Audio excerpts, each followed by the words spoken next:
My friends, many who come to these classes arrive with a quiet ache in the heart, a disturbance that has grown heavier with time.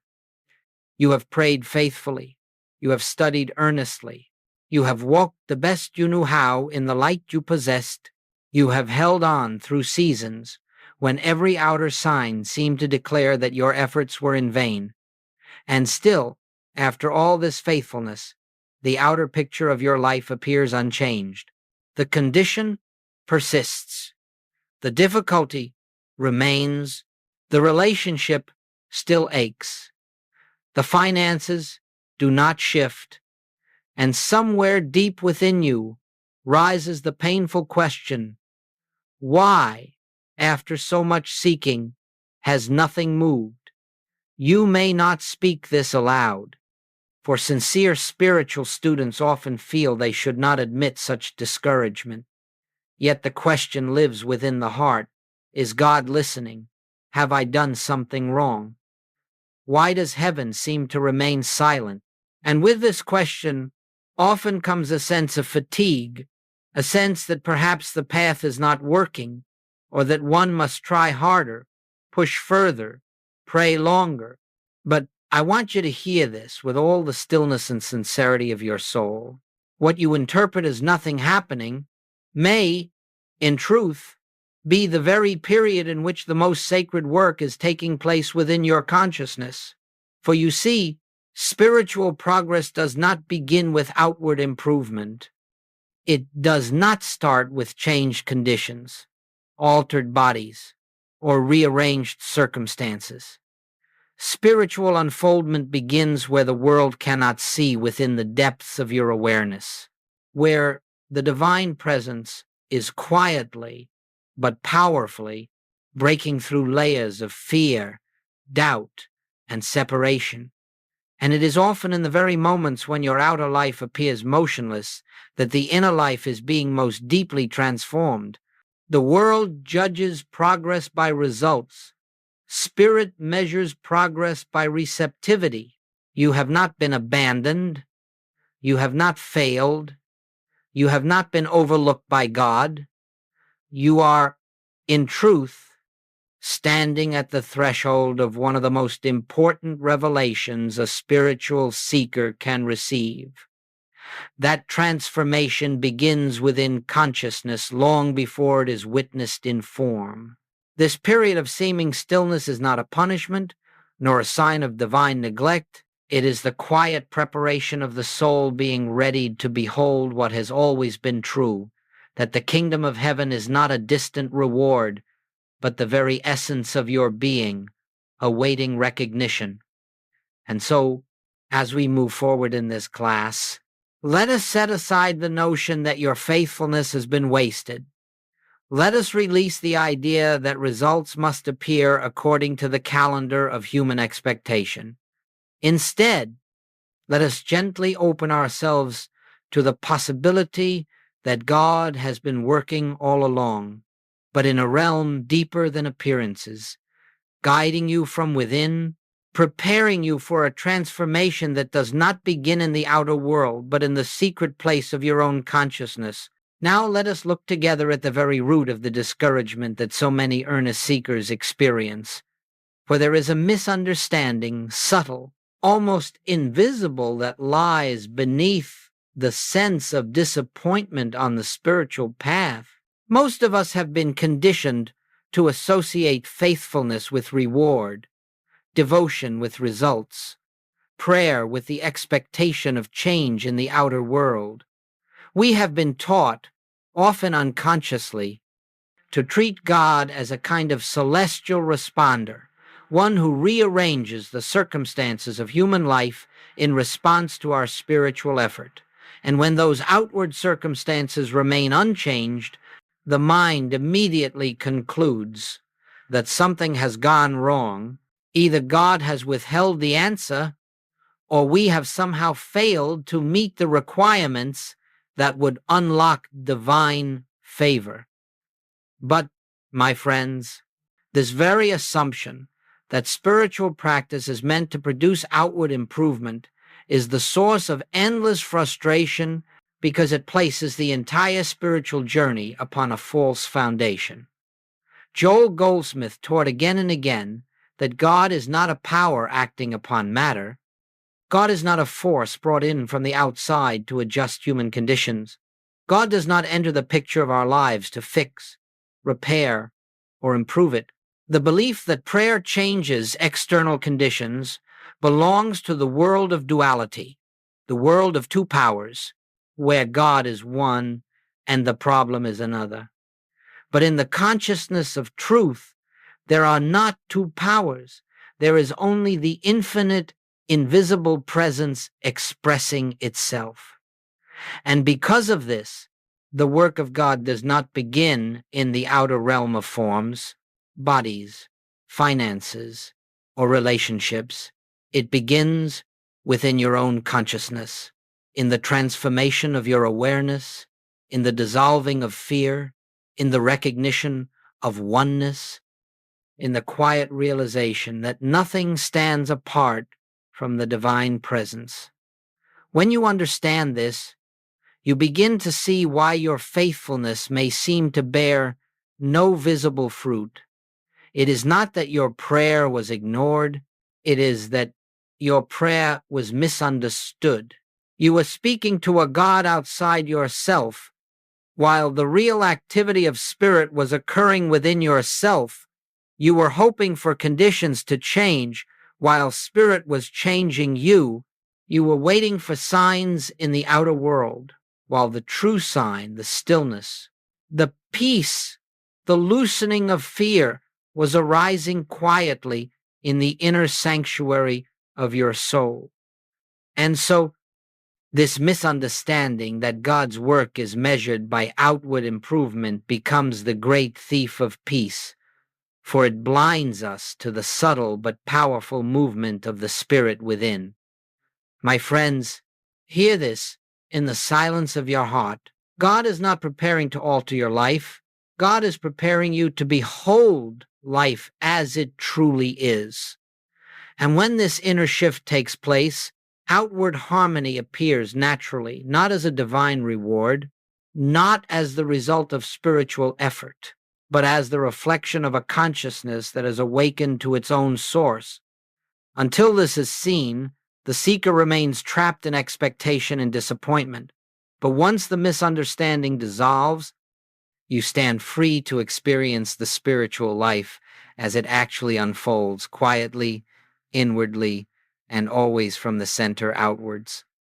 Let us now enter more deeply into the heart of this path, for if you can truly grasp what I am about to say, you will never again measure your spiritual progress by the shifting sands of external conditions. The Spirit of God does not announce its activity with noise or spectacle. Its work is not broadcast on the screen of human events. Rather, the activity of truth begins in the silence, beneath the surface, in the invisible chambers of your own consciousness. And because of this, much of the greatest spiritual transformation in your life will appear to the outer world as though nothing at all is happening. Yet within, the roots are spreading, the soil is being softened, and something profound is taking shape that cannot be seen with the eyes of flesh. Goldsmith constantly reminded us that all spiritual demonstration begins as an inner awareness long before it appears as an outer form. The world sees events, spirit sees consciousness. My friends, consider the seed. When planted in the ground, it gives no sign of life. Days and weeks may pass, and the surface of the soil remains unchanged, silent, unmoved. The impatient observer might assume the seed has failed. But beneath the soil, in darkness and hidden work, life is stirring, expanding, preparing for its moment of expression. So it is with your spiritual life. What you call silence, Spirit calls preparation. What you call stagnation, Spirit calls foundation. And it is in these quiet, invisible periods that some of the deepest transformations are occurring. Transformations in how you perceive God, how you perceive yourself, how you perceive the very nature of reality. You may not yet feel joy, yet the roots of peace are taking hold.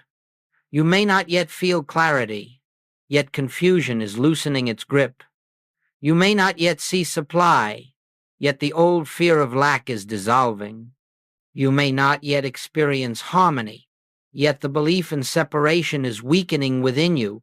The external picture may not have changed, but you are changing, and this inner shift is the only true measure of spiritual progress. For once your consciousness is transformed, the outer world has no choice but to reflect the change. Spirit works from within to without, never from without to within. This is why Goldsmith taught that the first and greatest evidence of spiritual growth is not physical healing, financial improvement, or relational harmony. The first evidence is the dawning recognition of peace, a peace that arises for no reason, a peace that is not dependent on any circumstance. This peace is the whisper of the kingdom within, gently making itself known. When it appears, even for a moment, know that the invisible work is well underway. So I say to you, do not judge your growth by the absence of outer results. Judge it by the presence of even the smallest inner shift, one breath of stillness, one moment of recognition, one instant in which you sense, however faintly, that God is closer than thought, nearer than emotion, more real than any appearance. These are the signs of transformation. They are subtle, but they are everything. And if you will honor these moments rather than dismiss them as too small, you will discover that the invisible work of consciousness is the very foundation upon which all visible demonstration must eventually rest. Now let us look squarely at the question that weighs upon so many hearts.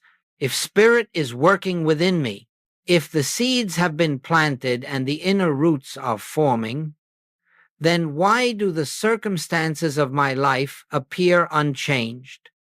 Why does the illness remain? Why do the bills still accumulate? Why does the relationship not heal? My friends, this is one of the profound teachings of the spiritual life, and unless it is understood, the seeker will continually slip into disappointment and confusion. The reason the outer picture often remains the same is that the outer picture is not the cause of your experience, it is the effect.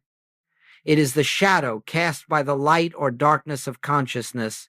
To focus on changing the shadow is to engage in futility. It is like trying to straighten the reflection in the mirror without touching the object that casts it. When consciousness is the cause and the world is its reflection, all true change must occur at the level of consciousness first, and only then can the reflection take on a new form. Joel Goldsmith taught that the physical, financial, and relational conditions we experience are appearances, mental pictures displayed on the screen of human sense. They have no power of their own. They cannot act. They cannot know. They cannot sustain themselves. And they certainly cannot prevent the activity of truth from expressing itself. But these pictures do serve a purpose. They reveal to us where our consciousness is still clouded by fear, separation, or false belief. Until those inner clouds dissolve, the picture will continue to repeat itself, not as punishment, but as a mirror, faithfully reflecting what remains unresolved within. When the condition persists, it is not because God has withheld healing or supply or harmony. It is because the consciousness that must behold these spiritual realities is still in the process of awakening. Imagine a room in which the blinds are drawn tightly shut. Outside, the sun shines in full radiance, bathing the world in light. But inside the room, darkness persists. Does the darkness mean the sun has failed to shine? No, it means only that the blinds have not yet been opened. So it is with the life of spirit, the healing, the supply, the harmony, the love. They are already fully present, shining eternally.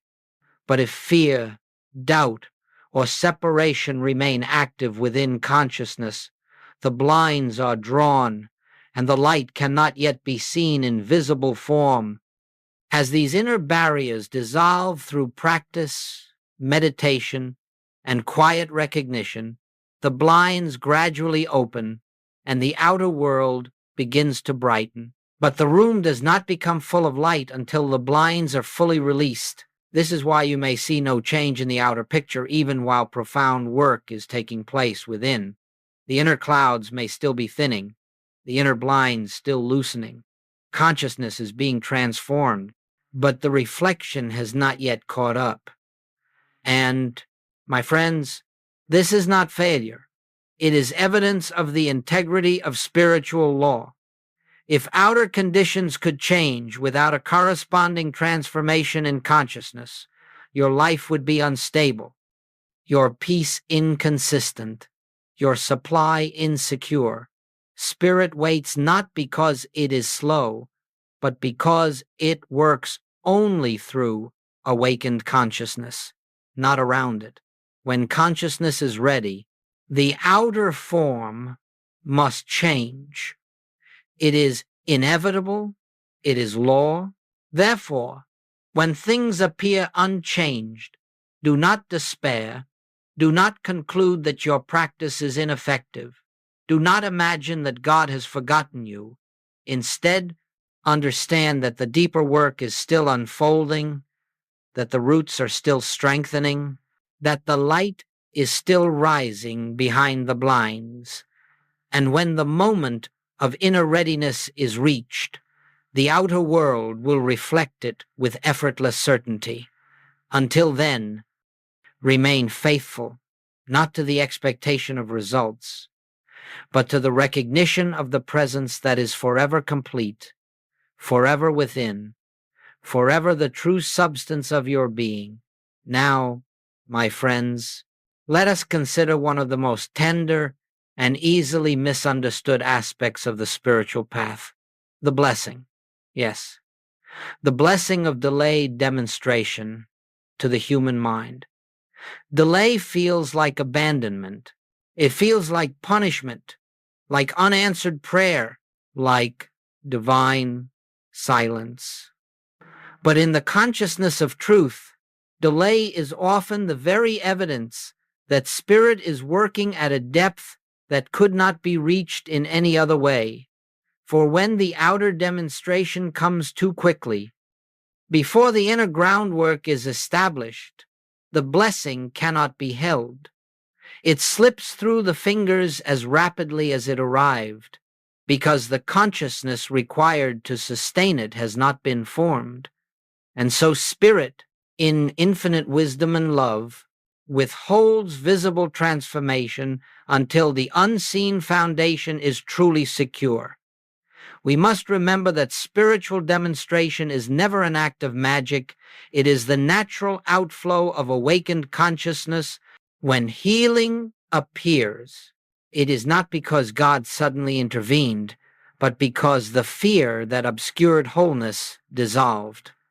When supply appears, it is not because God suddenly provided, but because the sense of limitation that blocked the flow has been released. When harmony in relationship appears, it is because the inner recognition of oneness replaced the belief in separation. The delay, therefore, is the period in which these false beliefs are quietly loosening their grip. It is the sacred time in which spirit prepares the consciousness to behold the truth when it appears, rather than revert to old patterns. The moment difficulty arises, and so what feels like delay is often protection. Spirit does not thrust upon you an outer condition that your present consciousness cannot yet sustain. Spirit does not bring forth demonstration while your dependence is still upon the external picture rather than the inner presence. Spirit waits lovingly, patiently, until the transformation is complete enough that the outer form can come as a reflection, not as a crutch. This waiting is not inactivity. It is the slow, steady dissolving of fear, the purification of motive, the calming of anxious desire, the deepening of trust. These are not small things. These are the very building blocks of spiritual maturity. Without them, any temporary improvement would soon collapse under the weight of old patterns. And this period of delay accomplishes something else as well. It shifts your allegiance. In the beginning, you practice spirituality for results. You meditate for healing. You pray for supply. You read and study for relief. But in the silence of delay, something holy occurs. You discover that the true gift of the spiritual life is not the demonstration itself, but the presence you discover in the midst of waiting. You find that peace does not come from conditions improving, but from resting in God despite conditions. You find that joy does not depend on outcomes, but on awareness. You find that the inner kingdom is far richer than any outer blessing you once sought. And when this shift takes place, the delay ceases to be painful. It becomes sacred. It becomes a time of profound inner reshaping. So, I say to you gently, the delay is not a sign that God is holding something back. It is a sign that God is giving you something far greater than the outer demonstration you await. God is giving you the consciousness capable of living free, secure, and anchored in spirit. God is giving you the capacity to receive without fear, to enjoy without clinging, to live without desperation. And when that consciousness is ready, the outer form will come not as a rescue, not as a reward, but as a natural and effortless expression of the kingdom that has already awakened within you. And so we arrive, my friends, at a deeply practical question. How do we maintain inner faithfulness when outward appearances refuse to shift? How do we continue the spiritual life when the world offers no encouragement, no signs, no visible progress? This is where the mature student of truth separates from the one who relies upon outer validation. For in the early stages of the spiritual journey, we practice as long as results appear, but when circumstances remain stubbornly unchanged, many lose heart. They conclude that their practice is ineffective, that they must start again from the beginning, or worse, that spirit has withdrawn its grace. But the sincere student soon learns that this period where nothing seems to move is not the time to retreat. It is the time to deepen. It is the time to rest more fully in the invisible activity of God, trusting that what is unseen is far more real than what is seen. Joel Goldsmith gave us 4 practices to sustain consciousness during such times, and if you will take these into your heart, they will carry you through seasons in which every outer sign seems contrary to truth. The first is the practice of the presence. This is not effort, nor is it a technique. It is a simple, quiet acknowledgement throughout the day. The kingdom of heaven is within me now, with no request, with no expectation, with no desire to change anything. You pause, whether for 3 seconds or 3 minutes, and remember that God is the life of your being. This recognition, repeated often and gently, keeps you anchored in the truth that your good is not coming from the world, but from within your own consciousness. The second practice is what Goldsmith called divine indifference. Now, this does not mean apathy or coldness. Rather, it means that you no longer permit external appearances to dictate your inner state. When a troubling condition arises, you meet it with practical wisdom, but inwardly you remain unmoved, for you know that the appearance is not power. You acknowledge it on the human level, but refuse to grant it spiritual authority. You do not deny the appearance. You simply place it in its proper context as a shadow without substance, incapable of altering the reality of God's presence in your life. This posture of divine indifference protects your consciousness from collapsing into fear or reaction. Even while you address the situation responsibly, the third practice is recognition instead of petition. Most people pray by asking for healing, for supply, for guidance, but asking reinforces separation, for it assumes that God has something you lack. Recognition, on the other hand, is the silent knowing that all that God is, you already are. For God expresses itself as your very being, and so instead of praying for health, you recognize the divine wholeness that has never been touched by disease. Instead of praying for supply, you recognize the infinite nature of spiritual substance. Instead of praying for harmony, you recognize the oneness that exists at the level of spirit. This shift from asking to acknowledging is one of the greatest turning points in the spiritual journey. The fourth practice is the profound and often overlooked discipline of stillness before reacting. When fear arises, when a letter comes in the mail that startles you, when a medical report threatens your peace, when a conflict erupts, your first impulse will be to act, to fix, to resist. But the spiritual seeker learns to pause. Even for a few seconds, you become still and let the human mind fall silent. You do not consult the mind for answers. You turn within. Father, what is the truth here? And in that brief opening, the presence reveals something the mind could never find. A calmness enters. A clarity emerges. Solutions come without strain. This stillness is not inactivity. It is the invitation for truth to go before you. And so, my friends, these four practices, practice of the presence, divine indifference, recognition rather than petition, and stillness before reacting, are the tools by which you remain faithful not to appearances but to reality. They sustain you when results are not yet visible. They nourish the inner work that must precede outer change.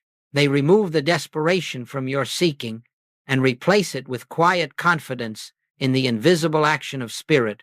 They allow you to live the spiritual life not as a means to an end, but as a natural expression of who you truly are. When outward conditions do not change, these practices keep your consciousness aligned with the only thing that truly matters, the awareness of God within. Let me now share with you, my friends, a few testimonies that illustrate this sacred principle that transformation always begins within consciousness long before the world acknowledges it.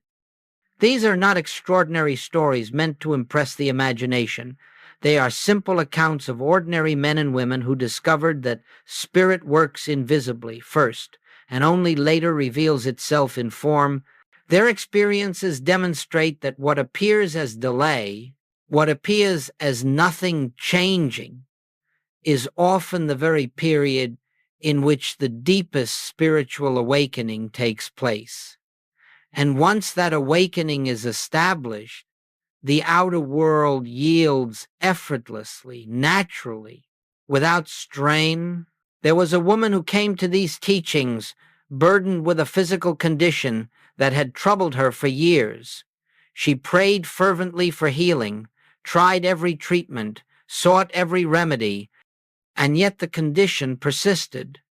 When she came to the practice of the presence, she still hoped for a sudden miracle, but instead of immediate relief, she found only a quiet, increasing peace, a softening of fear, a loosening of anxiety, a sense that she was no longer fighting for control.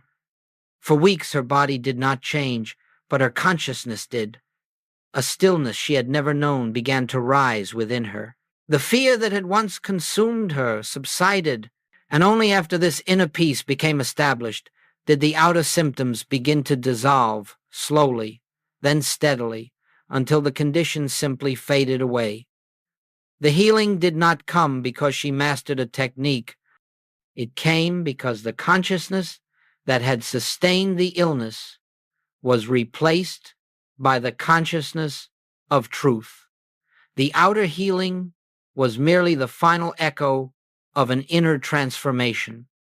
Another student, a businessman, endured a financial collapse that threatened to dismantle all he had built. For months, nothing he attempted succeeded. Every effort to repair the situation seemed to deepen the crisis. When he turned to the spiritual path, he expected supply to manifest quickly, but his outer world remained unchanged. What did change was the fear that had ruled him. In meditation, the frantic grasping dissolved. In stillness, the belief that his security depended on external circumstances evaporated. And then, in that quiet space of surrender, new ideas began to flow, ideas he could not have conceived while his mind was clouded with anxiety. Fresh opportunities appeared, not through striving, but through intuition. And as his consciousness shifted from fear to trust, from dependence on the world to dependence on spirit, his business gradually stabilized and then flourished. The transformation did not begin in the financial arena. It began in the silent realization of infinite spiritual substance. And then there was the mother who suffered from an estranged relationship with her daughter. For years, she attempted to fix the situation. Conversations, explanations, apologies, interventions, yet nothing changed. Only when she turned inward and realized that harmony cannot be forced upon another, only recognized within one's own consciousness, did the path begin to open. She stopped asking for the relationship to mend. She stopped trying to change her daughter. Instead, she recognized the divine presence within her own heart and held the quiet knowing that the same presence lived within her daughter as well. She did nothing outwardly, no new attempts, no pressure, no strategies, but inwardly something shifted. The bitterness dissolved. The fear softened. She no longer approached the situation from longing or pain, but from peace. And months later, without warning and without effort, the daughter reached out, first cautiously, then warmly. What was restored between them was not the product of human manipulation, but the manifestation of a consciousness that had come to know harmony within itself. These testimonies share one truth: the outer demonstration always comes after the inner awakening. The healing did not cause the peace. Peace made healing inevitable. The financial breakthrough did not dissolve the fear. The dissolution of fear made the breakthrough possible. The relationship did not bring harmony. The mother's recognition of inner harmony allowed the relationship to be restored. If you can truly grasp this, my friends, your entire approach to the spiritual path will change. You will stop measuring progress by the calendar. You will stop judging your practice by results. You will understand that the invisible work is the real work. And when that work is complete, the outer demonstration will come not because you forced it, not because you deserved it, but because consciousness has ripened, and the world must reflect that ripeness. And now, my friends, we come to a truth that marks the threshold between childhood religion and mature spirituality, between seeking results and awakening to reality. It is the understanding that true faithfulness has nothing to do with bargaining, pleading, or performing in hopes of a reward. Many begin the spiritual path believing, even if unconsciously, that their devotion should earn them something: healing, supply, harmony, guidance, protection. And when these do not appear on their preferred timetable, they feel betrayed, as if the universe has violated some sacred contract. But Joel Goldsmith taught that God does not dispense blessings as compensation for spiritual effort. God does not respond to our practice by altering external conditions. God is the blessing, the presence, the life, the very essence of being itself. And mature spirituality is the shift from seeking something from God to seeking the realization of God. In this maturity, you no longer meditate to fix a problem. You meditate to remember the truth of your being. You no longer practice the presence to attract supply. You practice because the presence is already your sufficiency. You no longer pray for harmony in relationships. You pray because the recognition of oneness is your natural state. You no longer turn within to escape pain. You turn within because that is where reality is. And in this shift, the entire premise of your spiritual life transforms. You stop using spirit as a means to an end, and you allow spirit to be the end itself. You stop measuring your progress by how quickly outer conditions improve, and begin measuring it by the increasing depth of peace, the stability of your inner stillness, the gentleness with which you meet difficulties, the absence of fear, even in the presence of uncertainty. This is spiritual adulthood, the stage where you cease trying to manipulate appearances, cease running after demonstrations, cease attempting to bend the world to your spiritual understanding. Instead, you rest in the quiet recognition that God is already present, already complete, already expressing itself as the life you live. You realize that your work is not to change the world, but to behold it through the eyes of awakened consciousness. And when this shift takes place, something miraculous yet entirely natural begins to happen. Outer harmony appears without effort. Supply flows without fear. Relationships heal without manipulation. Solutions emerge without strain. But now, these are not signs that your practice worked. They are the fruits of a consciousness that is no longer seeking outward improvement, but resting in inward truth. Mature spirituality means that you are faithful to the practice, not because it produces results, but because it reveals God. You remain faithful through silence, through delay, through darkness, through confusion, not because you hope that persistence will earn you relief, but because you have discovered that life without the awareness of God is no life at all. And in that discovery, you find an inner freedom so profound that the conditions of the outer world lose their power to terrify you. The ups and downs of experience no longer shake you. The shifting shadows of human existence no longer tempt you into fear or desperation.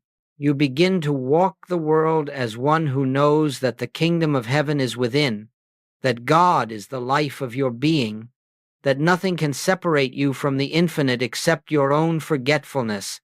It is here, in this maturity, that the true peace of the spiritual life dawns.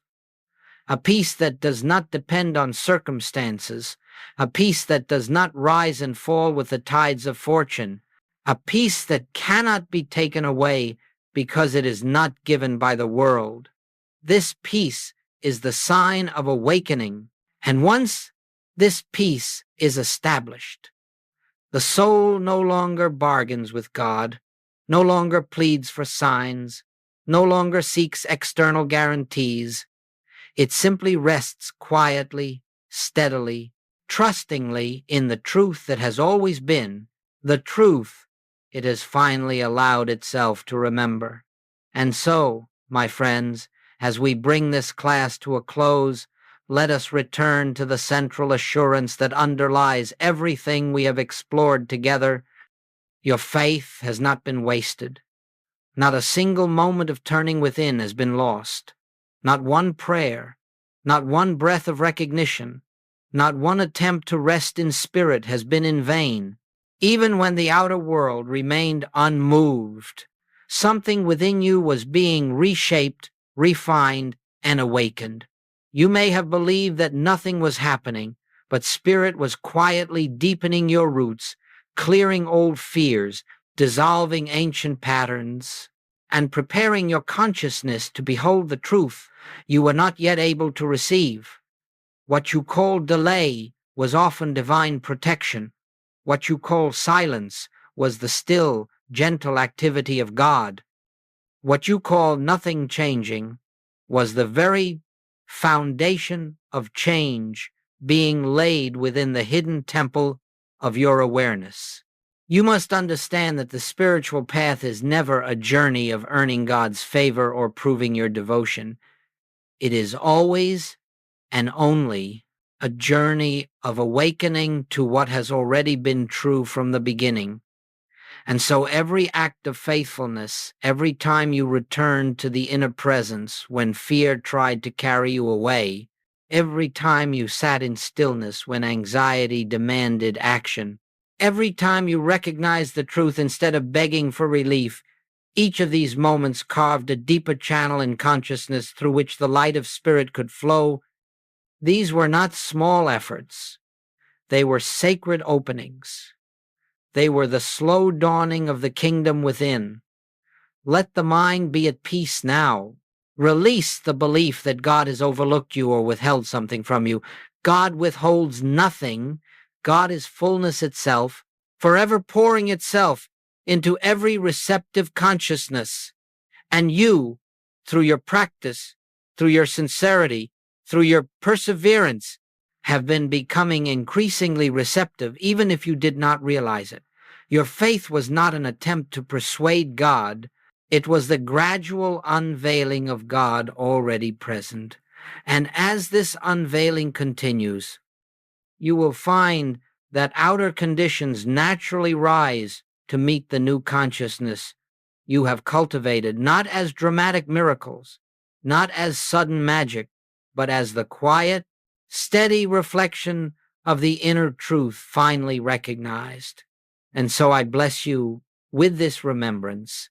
You are standing this very moment in the presence of God, in the kingdom of heaven, in the fullness of infinite spirit, not tomorrow, not when the demonstration appears, not when the circumstances shift now.